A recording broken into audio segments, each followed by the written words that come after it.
absolutist that Elon Musk claims himself to be, and all of us also claim, at least on social media, to be. Is this a good news for all of us? Well, let's see. It could just as much end up being like Modi, lots of promises and not enough delivery. I think there is a big difference with Elon, which is that he takes over a product and then makes a fantastic business case for it. So, for example, who thought a private company would end up going to space? He literally created the market for electric vehicles. I mean, if everybody remembers, India had an electric vehicle called Reva. Reva never really sold. But he's literally, created the economics wherein there are charging stations. It is a alternate. It is a transport alternate, and it is viable. Now, people think that Twitter is not commercially viable. We still don't know what his business plan for Twitter is. So, if it becomes commercially viable, theoretically, it should be responsive to market demands. Unfortunately, we also know that right now there's a very strange phenomenon, which is, a capitalist, a free market capitalist like Elon would believe that market forces would force a correction. But if you notice what happened with Disney, who went on this ultra woke Mia Culpa, the management, the three biggest, and they ended up losing all their special privileges in Florida. What happened was the three biggest investors, BlackRock and two others, the names I forget, they actually supported the Disney management's decision to turn woke, even at the cost of a loss of privileges and at essentially a loss of profit and things like that. So this is the second part. The third part is he's saying that he's going to make all the algorithms open and accountable, but he's also going to deal with the problem of bots.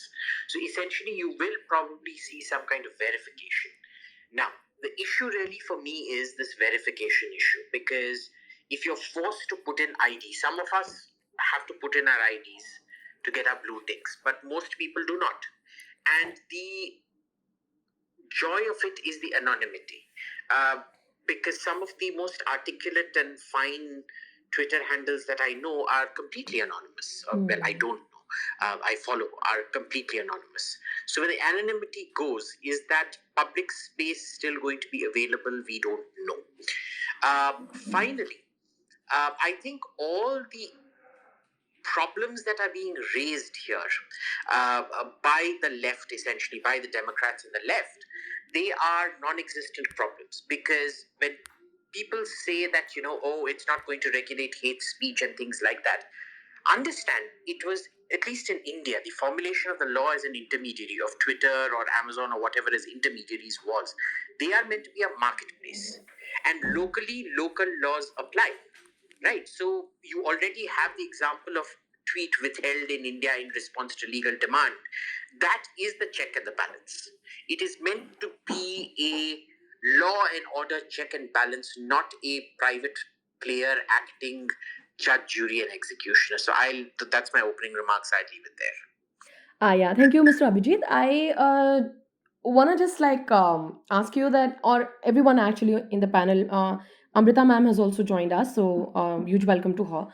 Is that since yesterday, when this was about to happen, it was out in the news, and then officially when the statement came out, there were a lot of memes, a lot of reactions. If I may say, the center right and the right wing side of Twitterati and journalists were very happy that now, this is going to be great. So do you think Twitter will now have a pre Elon Musk stage and a like a post Elon Musk stage? Like, will it look like two different worlds, from a slightly left leaning to more non-biased, if I may say so?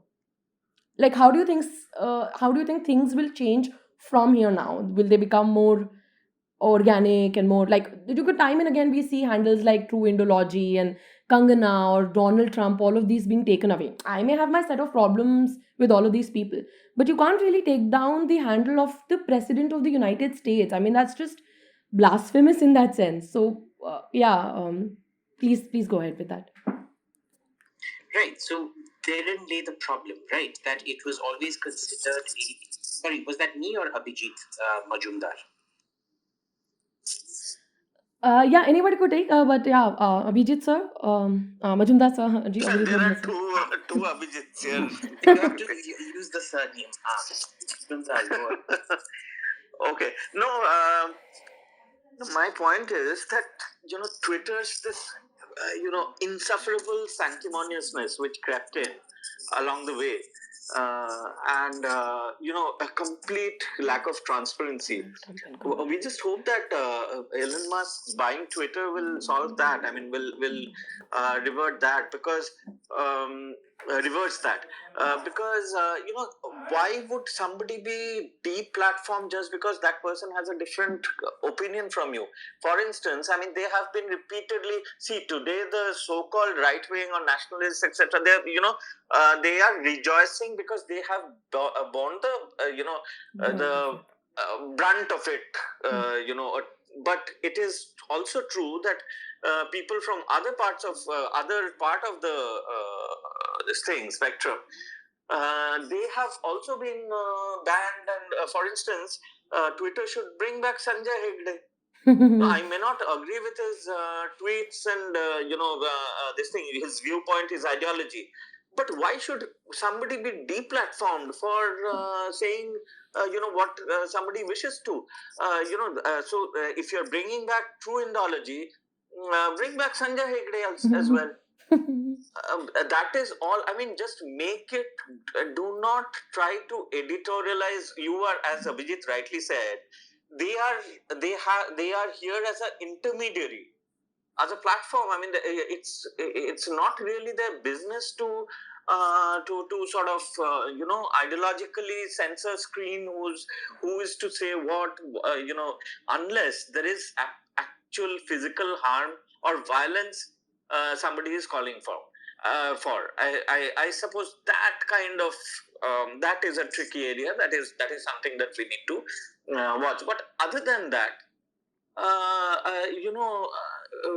this is something. This is the biggest expectation from Elon Musk. That please make Twitter a level playing field, a place where people come and all sorts of opinions are uttered. When somebody doesn't like Charlie Hebdo, fine, but Charlie Hebdo is there posting a cartoon that is offensive to for others, doesn't get just banned. True, and I think recently we saw a tweet by Elon Musk himself where he said he was so, I think, really witty to say this out loud that even my greatest critique should be on Twitter, and that's when I will know that this is actually a free space. So I think that's a very good way of putting out there that I'm trying to not be biased here. And he had made a joke about Netflix also. So we know that he probably has a bias towards Vokes or the left.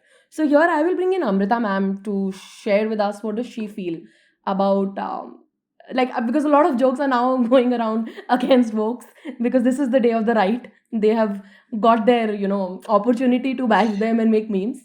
So what do you think about Again, this? I sorry, Sanskriti, I'll just interject for a Yes, yeah. second. I mean, I don't. I think people are, many of us are celebrating a little prematurely. Let's see how it unfolds, how it rolls out, because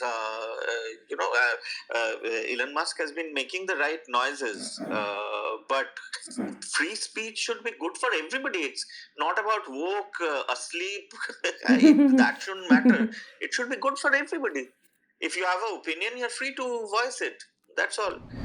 Thanks. This is a very interesting conversation, very interesting space that you are hosting, and what Abhijit Iyer began and the business model and that. But for me, basically the Twitter for a user like me has been a very, very invaluable news source. I've been on Twitter for about 13 years, and right now, today, what is happening? Nobody ever imagined that, one day Twitter will become the global news story. It is the biggest story of the day today across the globe. And it is also very interesting the way ideological positions have been taken. Today, as you mentioned, that one side is celebrating, the other is not. According to me, that is slightly bizarre. See, because if you look at the journey of Twitter, particularly for those in the business of news, it started in 2006, but in India when it exploded, and the man who actually led Twitter to common man. If you remember when Shashi Tharoor was made a minister, he made a remark, cattle class. He was warned in the parliament that, too much of tweeting leads to quitting, and ultimately it happened. So see, Twitter has been a very invaluable news source even in today's world, and in a country like India. If we talk about India first, see, amongst the social media platforms, Twitter has the lowest users today. In India, the WhatsApp is the king. There are other forms. So business model, as Abhijit Majumdar also said that, let's wait and see. Abhijit Iyer Mitra also said that Elon Musk now taking over, what side it will take. But the free speech debate, the way it has been taken on ideological lines, I think that is a bit disturbing. Because law of the land applies, local laws apply. You raise the issue of Donald Trump. Yes, he was by then the US president. So Twitter censorship, should Twitter censorship have applied, or should the local law have been applied? In India, it's very clear that it's an intermediary. So I think the issue with Twitter today is that it is caught between, should it take action or should the law of the land take place? As Abhijit said that, if somebody is provoking violence, one completely understands. So I think the noises that have been made by Elon Musk, the immediate statements that he has made, appear to be good, but I think that we can't reach a definitive conclusion today.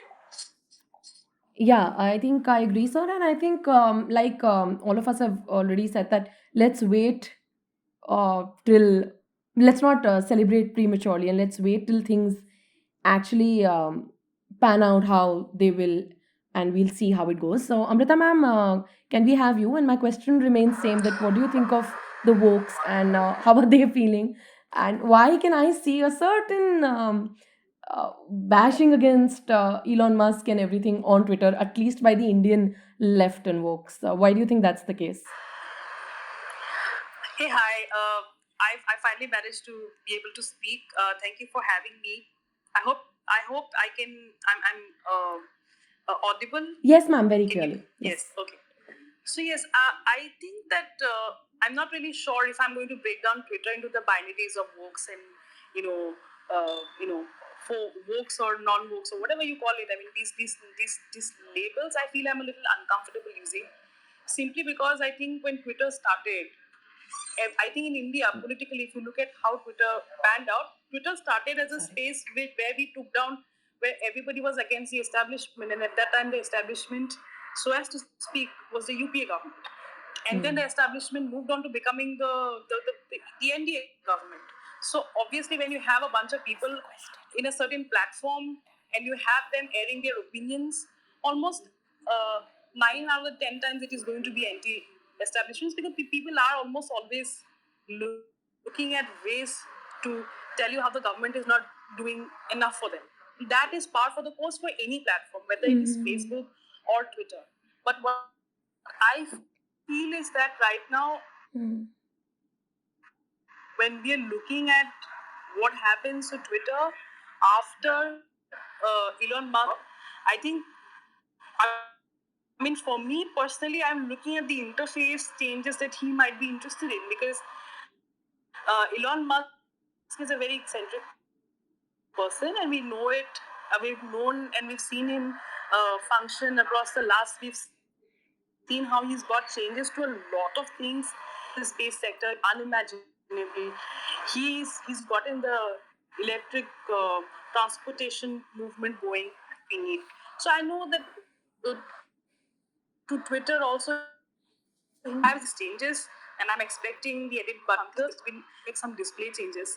He might make the Twitter AI open source. He might bring in bots. These are speculations that are coming in.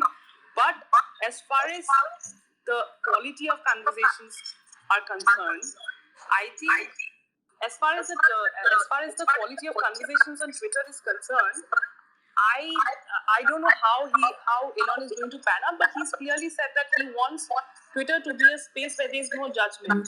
Now there is a lot of speculation that people like Donald Trump and other banned individuals might be back on the platform. I mean, is there a cause for worry? I mean, in my imagination, there's a cause for worry in only one specific instance. If a Donald Trump or any other world leader is inciting violence, and there is a cause for worry. But like speakers before me have said, there are laws of the land that sort of govern these issues. And I think that these laws are going to be around and they're going to take care of that. I think people are making this out to be bigger than it really seems, because uh, when we say about these binaries of one groups are angry or someone is angry, the question is, it's not about, to my opinion, the question is not about what is not allowed on the platform. I think the question is what is allowed on the platform. That's how I see it as. And also, I think that in the domestic space in India, specifically if it comes to India, I feel that Twitter shouldn't become a platform open to electoral manipulation, like Facebook had become at some point, and there ample proof of that, and like WhatsApp was at some point. But apart from that, I think what is going to happen is going to be exciting, because Twitter is a very important space for us in terms of communication, and these changes need to be, we need to look and we need to wait and watch and see what really happens. That's specifically what I felt I needed to put out there. Yeah, thank you, Amrita ma'am. And I do, while I do agree that there's Facebook and WhatsApp, uh, but I've realized this one thing, that in terms of the percentage of the voting janta, at least in India, Twitter has less than 10% of them. But when you look at journalists or setting the agenda, or even in terms of what will be the narrative in our newsrooms or the channels we see, Twitter plays a very important role. And I think, even if I may say, when elections happen, Twitter plays a very important role in setting out what people will ending up consuming, because a tweet by a certain politician or even a film star or a journalist becomes so controversial that uspe then the debate happens in a newsroom for us. So I guess Twitter is very important in that sense. And here I would again want to invite Mr. Ayur Mitra to speak as to, now, what do you think will be the future changes? Because so far it was a company owned publicly. Now it's a private company owned by Elon Musk. What do you think is going to be the future? Will things change, or will it be a status quo? I don't think anything that Elon Musk takes over remains a status quo. But, I'm going to use the analogy of my recent trip on Air India after the Tata's takeover. If anything, everything that was horrible had become worse. Okay, only surprisingly, at least the food in Air India used to be good, even that got worse. The only thing that was good was the wine. They actually brought in French champagne and French vintage wines and things like that, which was fantastic. But I think what you're going to see is a period of flux in Twitter for about a month or so, month, 2 months maximum. Remember, in Twitter, changes are easier to make than a hardware organization like Air India. So the issue here will be, again, like Air India, a question of the human interface. Because remember, there is that interview of Jack Dorsey saying that conservative employees felt it was an unsafe space to work in.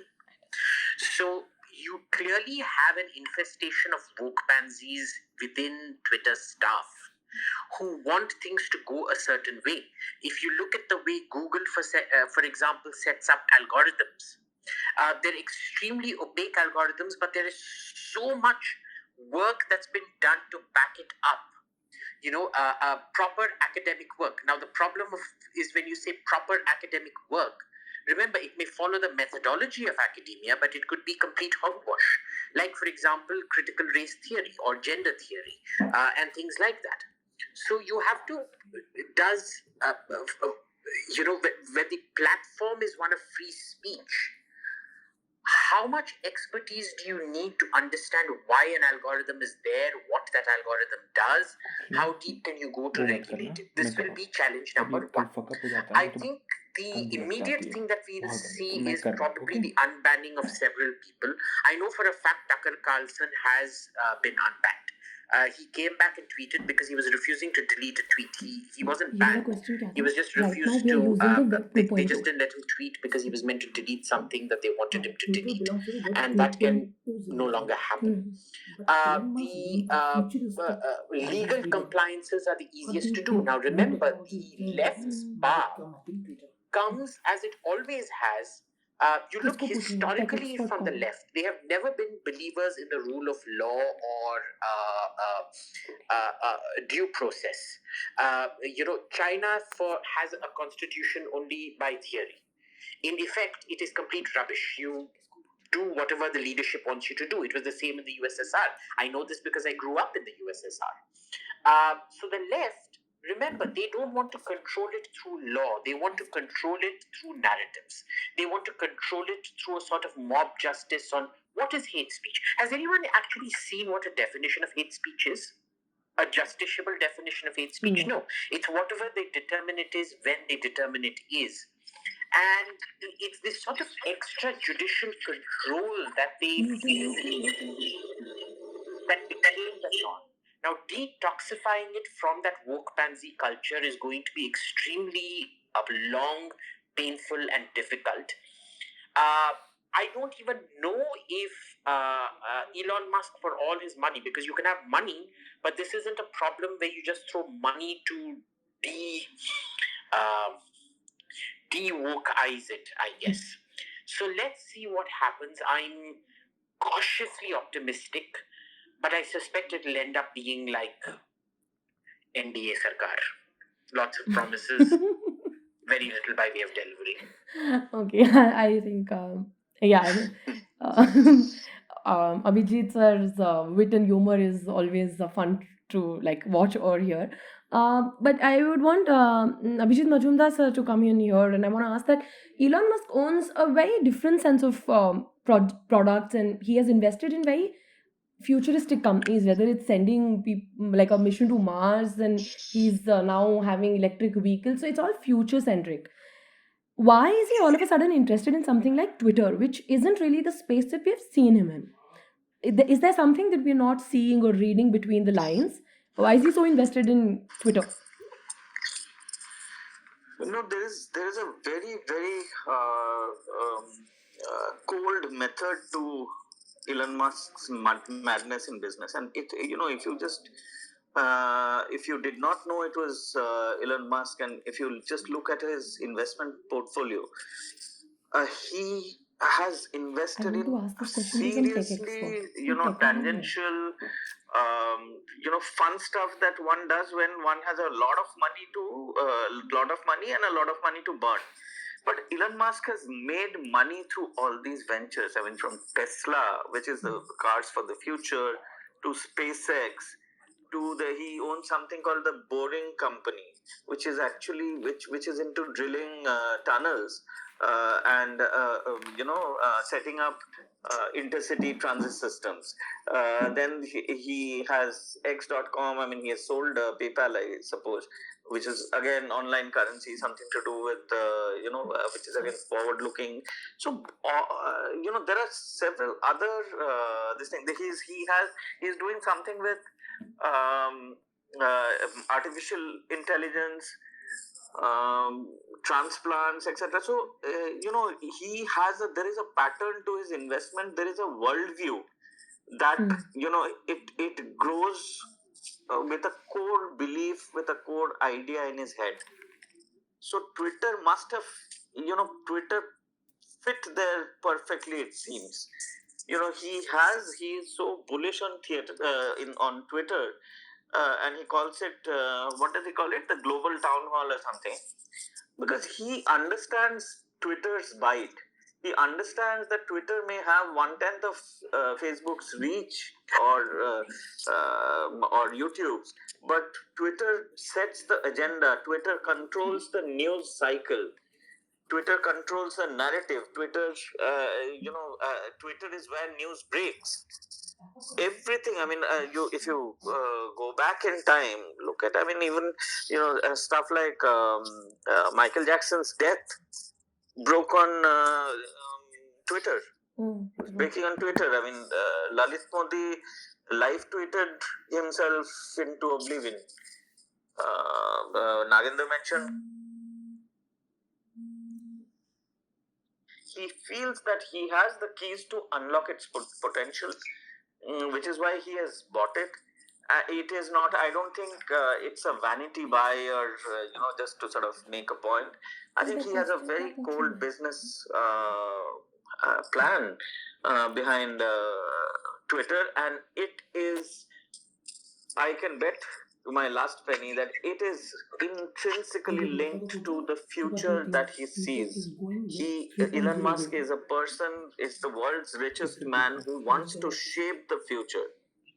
He also he doesn't give a flying fuck what others think and whether he needs to have gravitas on social media. He has he sometimes tweets like a clown, sometimes enigmatically, but he is his own person. He doesn't, I mean, he just lives life the way he wishes. So that itself gives us hope that this is a person who sort of who may do good things to Twitter. But again, let's see. I mean, it's just as Abhijit said, it'll take us at least a month to figure out what are the changes that are coming. Some interface Twitter. See, with this news breaking, and there is suddenly, Twitter has not been so far the medium for Gen Z and the young millennials. They choose Insta and other YouTube. To Discord, I suppose, also for content. But there has been a huge, they are excited now with this explosion, almost explosive news breaking in the space. So a lot of them will now come to Twitter. Now, what are Twitter's challenges in holding them? Twitter needs to have a better audio video interface. While doing spaces, you realize that spaces can do with immense improvement. There are, every time I've been on spaces, there's been a glitch. Sometimes it gets aborted. Sometimes there's a problem of echo. There's that, whatever. I mean, these are things that need to be. And if Elon Musk wants to be wants the younger generations to be on Twitter, if he wants stickiness with them, then he has to have a much better video interface. He has to sort of work seriously on all that, on what they like. So he must have all these in mind. Edit button, I don't know. I'm not too hot on the edit button. Usually if I mistype something, I delete the tweet and repost, unless it has suddenly got like thousands of RTs. Then of course, I mean, the heart breaks to delete it. But then I post a correction underneath. Yeah. So that's what Sanskriti. Yeah, I think one of the most requested tweets by everyone on Twitter right now, while I was seeing the trends, was first that bring Donald Trump back, and the second was we need an edit button. But I guess there are two sides to that. A lot of people want an edit button, a lot of people don't. But I completely agree that for the younger generation, even for my friends and my younger cousins and friends, I see that they use Instagram or Snapchat, and a part of probably the American population, Reddit. But Twitter isn't really a thing where a lot of young people just come for fun. It's very niche in terms of where people want to read something or read articles, or it's mostly news centric and information centric. But since this Elon Musk thing, a lot of people have gotten interested into Twitter, and they're like, oh, acha, ye banda khareed raha hai, or he's buying, and this is the guy who wants to send humans to Mars, and now he's getting these amazing electric cars. So Twitter must be cool. So in terms of profit making and in terms of getting the younger generation interested, do you think that also could change now? Do we see more people joining Twitter, especially young people? Amrita, can you take this one? Sure. I don't know exactly how the user base of Twitter is going to change, but it all depends on the kind of features that Musk brings to the platform, because given his history with his other companies, he has a very different style of functioning, and sort of describe that style of functioning is that it's very unexpected, things that one doesn't really imagine. So I'm pretty sure he's going to bring that onto this platform as well. And we don't know really how he's going to change Twitter and the interface of the platform. But one can also expect the one thing that one can expect from Musk is that he's going to make it a very future looking platform, because I think across his different ventures, one can see that the singular trait that has emerged in terms of how he chases or how he shapes his companies is that he's very forward looking. He's invested in the future, and he's not invested in the future in terms of money. He's invested mentally. So I think it is safe to say that he's going to bring some unexpected changes to Twitter. And I don't think so. The way that we are now talking on Twitter and the way we are typing on Twitter, I think that might go for a bit of a change. And it also, in the immediate future, we'll also have to see the person who heads Twitter. We don't really know. So I think the best bet is to wait for a bit and then see how Musk takes things forward from here. Nagendra sir, do you have any closing remarks? Let's wrap up. I think it's been more than half an hour. So first of all, I also want to ask that right now the interface of Twitter that we use as Web 2.0, we will soon be going to 3.0, and there'll be a lot of changes as we speak. Every day there is a lot of change in the world of tech. So how do you think things are going to pan out around that? Well, you see, any change in tech for better is always welcome. Now, I was hearing the other speakers. So basically, see, it is a fact that the younger generation has moved away from Twitter, or if I may put it, that they were not so enthused. So if any feature is coming in, or which is sort of attracting the Gen Zs, as we say, on Twitter, that is good. And actually, Samskiti, the entire conversation that we are having, see, if any changes for innovation are happening, those will be good for Twitter. If any other thing is happening, which actually further improves this medium, that will be good. The only cause of concern today is that whether any section is feeling left out or is feeling apprehensive today. That may be a cause for concern, but I feel that is premature. We were discussing Elon Musk. One of the speakers said there's the richest man on the planet today, and he thinks about the future. So I do not think that any changes that will be made will be detrimental, though it can be premature. The point I'm making would be provocative or premature. I do not think that anything happening on Twitter will be detrimental to anyone. Even now, when you had a conservative Twitter, there were serious issues, freedom of speech, which you began with, absolutely essential part, but to which extent it went.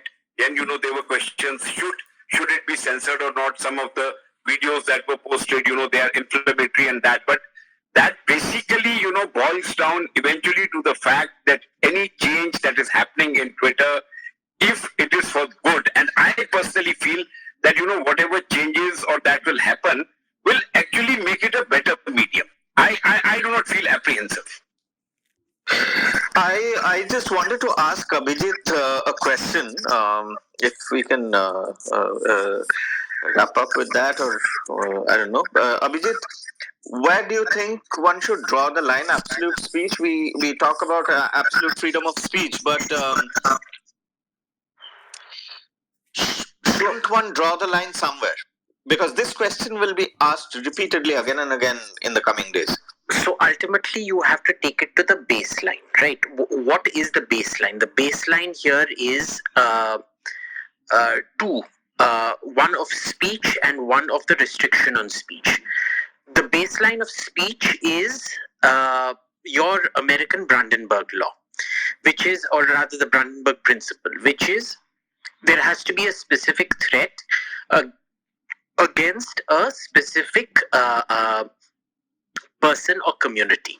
So, for example, if I say, let's go and beat up all Majumdars. Now you could only think of that.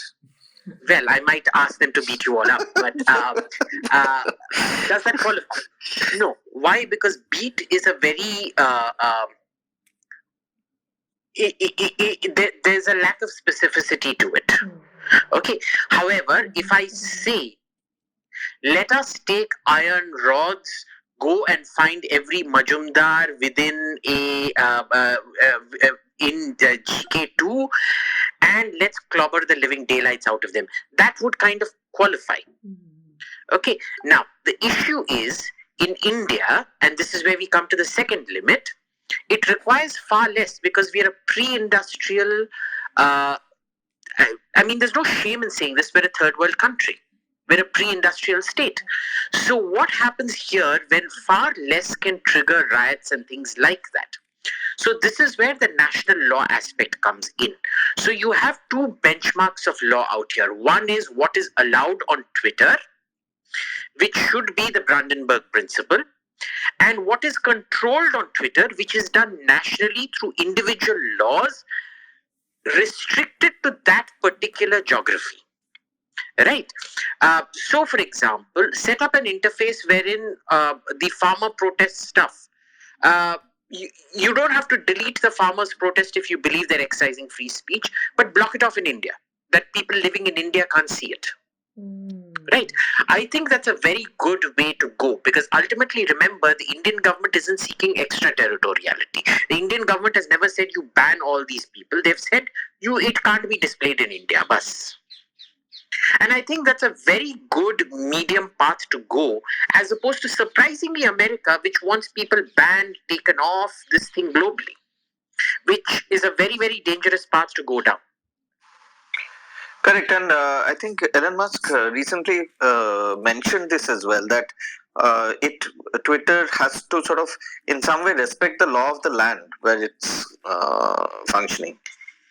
There was a mention I think I read a couple of days ago. So, but again, Abhijit, Nagendar, Amrita, question to any of you. I mean, any of you can take this. Do you guys want Twitter to do away with blue ticks or give blue ticks to every verifiable human being? That I mean, there is enough proof that you exist and you get this thing. And anonymous sandals won't get it, of course. But what is your view on this? Anybody who can prove their identity, I think, gets it. Because right now we had a system where, certain media houses and certain people were chummy with local Twitter India and Twitter in America. And they used to get preferential treatment in blue ticks and things like that. So, and it was so blatant, it wasn't even funny. Right. So that basically needs to go. And I completely agree with you. Amrita? I think that, in the last few years, if you look at it, they have been giving blue ticks to a lot of people. The number of people who started giving blue ticks to so many. But most of them are from media. It seems that, I think why? It's lopsided. It's only entertainment media mostly. So I think it makes sense that they open it up for everybody. If you are going to, I mean, it is a bit radical, but if they ask you for an identification paper, let's say, or Aadhaar or whatever, and you want to provide it, then perhaps a verified profile. If you don't want to provide it, you don't want a verified profile. So I think that because I believe that anonymity should be allowed on the platform because again, it makes a lot of people comfortable. There's a lot of tools to it. It's a double-edged sword, but if people choose to be verified, if they choose to identify themselves, officially on Twitter, I think that's where the verification tag should be sort of, brought in. Otherwise, I mean, you're already giving so many blue ticks, so it doesn't make sense. Nagendar or Shurajit, any take on this? Yeah, I think Nagendar sir isn't in the spaces. Yes, sir. Thank you so much. I think those points were really, really helpful, and all of us who are Twitteratis will still be here. Hope to see a lot of new people joining, new perspectives, learning from each other. Thank you so much for joining our space on Earshot. Sorry we extended the time, but we just had interesting perspectives. Keep tuning into Earshot for all the content. Download our app. Go to our YouTube, Twitter, Facebook, follow us. And yes, we'll see you another time with an interesting talk again here on Twitter Spaces. I'm your host, Sanskriti. Good night.